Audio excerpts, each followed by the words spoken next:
በክርስትና ሕይወት ውስጥ ብዙዎቻችን ልንጋፈተው የምንፈራው አንድ እውነታ አለ።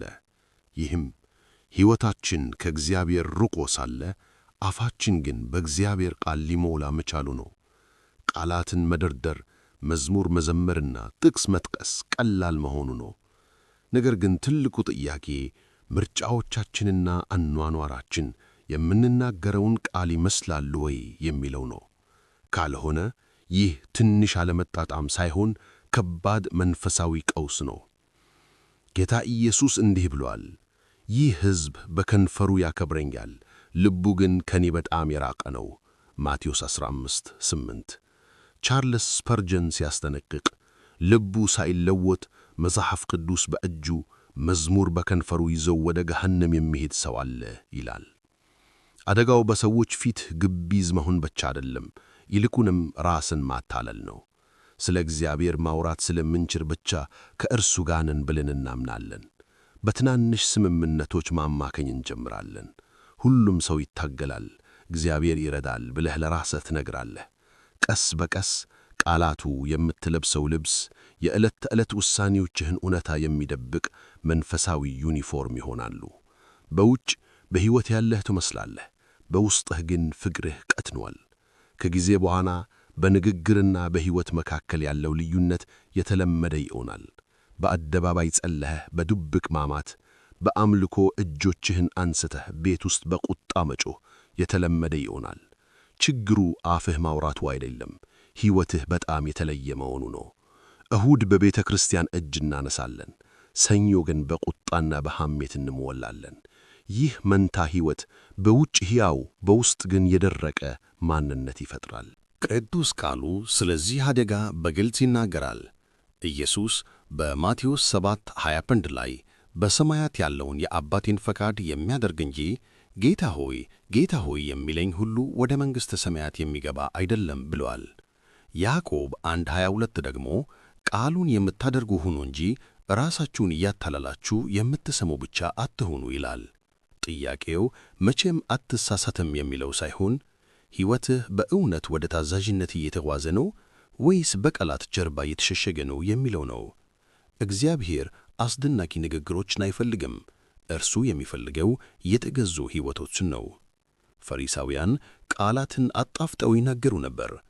አጋንንት እንኳ ስለ ኢየሱስ ማንነት ፍጹም ዕውቀት ነበራቸው።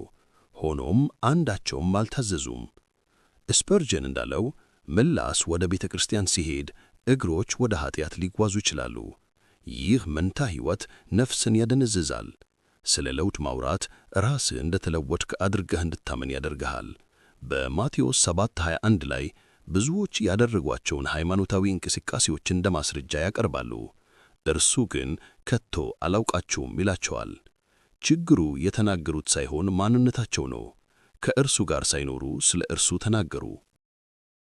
ስለዚህ ወደ እርሱ ለመመለስ የመጀመሪያው እርምጃ በተሻለ ሁኔታ መናገር ሳይሆን በመታዘዝ መኖር ነው። እውነተኛ ንስሐ ማለት ራስን ለእግዚአብሔር አሳልፎ መስጠት ነው። እግዚአብሔር በንግግርና በውሳኔ መካከል ያለውን ልዩነት አያማታታም። የሕይወትህ እውነተኛ ስብከት የሚሰበከው ከቤተ ክርስቲያን ስትወጣ ማንም በማያይህ ድብቅ ቦታና በጓዳህ ውስጥ ነው። እግዚአብሔር ይህንን ክፍተት የሚዘጋው በጸጋውና በኃይሉ ነው። እርሱ ታዘዙ ብቻ አይልም፣ ፈቃዱን የማድረግ ደስታን እንዲሰጥህ መንፈሱን በውስጥህ ያሳድራል። ወደ ክርስቶስ በቀረብክ ቁጥር ፍላጎቶቼ ይቀየራሉ። ግዴታ የነበረው ነገር ወደ ደስታ ይለወጣል። ትክክለኛ ንግግር ማድረግ ይልቅ ትክክለኛ አቅጣጫ መያዝ ይቀድማል። በትንንሽ ነገሮች መታዘዝን ትጀምራለህ። በድብቅ በስልክህ በምትተመለከተው፣ ጠዋት በምታስበውና በብቸኝነትህ ጊዜ እግዚአብሔርን መምረት ትጀምራለህ። በመጨረሻም አምላክ በአንተ ውስጥ ሰላምን ያሰፍናል። ይህ ሰላም በመንታ መንገድ የመጓዝ ሸክም ሲወገድ የሚመጣ ነው። ስለዚህ ራስህን ለመከላከል ወይም ሃይማኖታዊ ቃላትን ለመደርደር አትሞክርም። ጌታ ሆይ እኔ ነኝ ለውጠኝ ትላለህ። ጸሎትህ ቀላል፣ አምልኮህ እውነተኛ ይሆናል።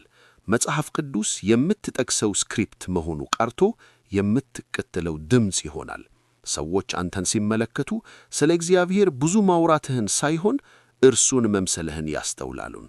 ይቅርታህ ፈጣን፣ ቁጣህ የዘገየ፣ ተአማንነትህ የጸና ይሆናል። ዛሬ እግዚአብሔር በአፍህና በሕይወትህ መካከል ያለውን ክፍተት የሚያሳይህ ሊቀጠቅጥህ ሳይሆን ሊፈውስህ ነው። ቃላትህ፣ ፍላጎቶችህ፣ ምርጫዎችህና ልምዶችህ ሁሉ በአንድ አቅጣጫ ወደ እርሱ እንዲጓዙ ይፈልጋል። ተዋናኝ መሆንህን አቁመህ ደቀ መዝሙር ሁን። ድምፅህ ብቻ ሳይሆን ሕይወትህም የእግዚአብሔርን ታላቅነት ይስበክ። ይህ መልእክት ሕይወቶን እንደነካው ካመኑት ለሌሎችም እንዲደርስ ቪዲዮውን ላይክ በማድረግ እና ሼር በማድረግ ይተባበሩን።